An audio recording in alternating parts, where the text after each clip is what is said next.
बहुत पुरानी बात है। एक जंगल में एक गुरुकुल था जिसमें बहुत सारे बच्चे पढ़ने आते थे। एक बात की बात है, गुरुजी सभी विद्यार्थियों को पढ़ा रहे थे, मगर एक विद्यार्थी ऐसा था जिसे बार बार समझाने पर भी समझ में नहीं आ रहा था।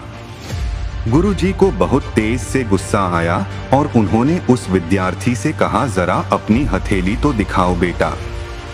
विद्यार्थी ने हथेली गुरुजी के आगे कर दी। हथेली देखकर गुरुजी बोले, बेटा तुम घर चले जाओ, आश्रम में रहकर अपना समय व्यर्थ मत करो, तुम्हारे भाग्य में विद्या नहीं है। शिष्य ने पूछा, क्यों गुरुजी? गुरुजी ने कहा, तुम्हारे हाथ में विद्या की रेखा नहीं है।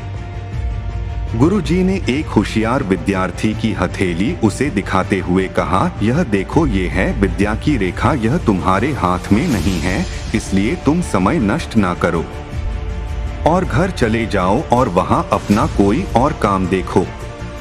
यह सुनने के बाद उस विद्यार्थी ने अपने जेब से एक चाकू निकाला जिसका प्रयोग वह रोज सुबह अपनी दातुन काटने के लिए करता था। उस चाकू से उसने अपनी हाथ में एक गहरी लकीर बना दी।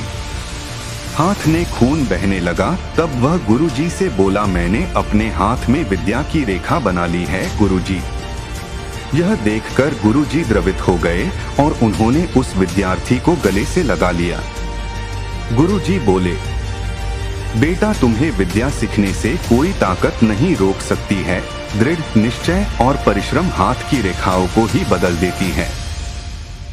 दोस्तों, वह विद्यार्थी आगे चलकर महर्षि पाणिनि के नाम से प्रसिद्ध हुए, जिसने विश्व प्रसिद्ध व्याकरण अष्टाध्यायी की रचना की है। इतनी सदियां बीत जाने के बाद भी आज 2700 वर्षों बाद भी विश्व की किसी भी भाषा में ऐसा उत्कृष्ट और पूर्ण व्याख्या का ग्रंथ अब तक नहीं बना।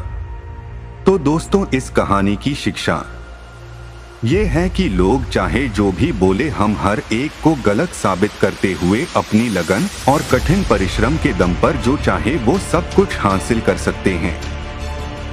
आपका एक शेयर और सब्सक्राइब हमें आपके लिए नए आर्टिकल लाने के लिए प्रेरित करता है। ऐसे ही सर्वश्रेष्ठ प्रेरणात्मक विचार के बारे में जानने के लिए हमारे साथ जुड़े रहे। धन्यवाद।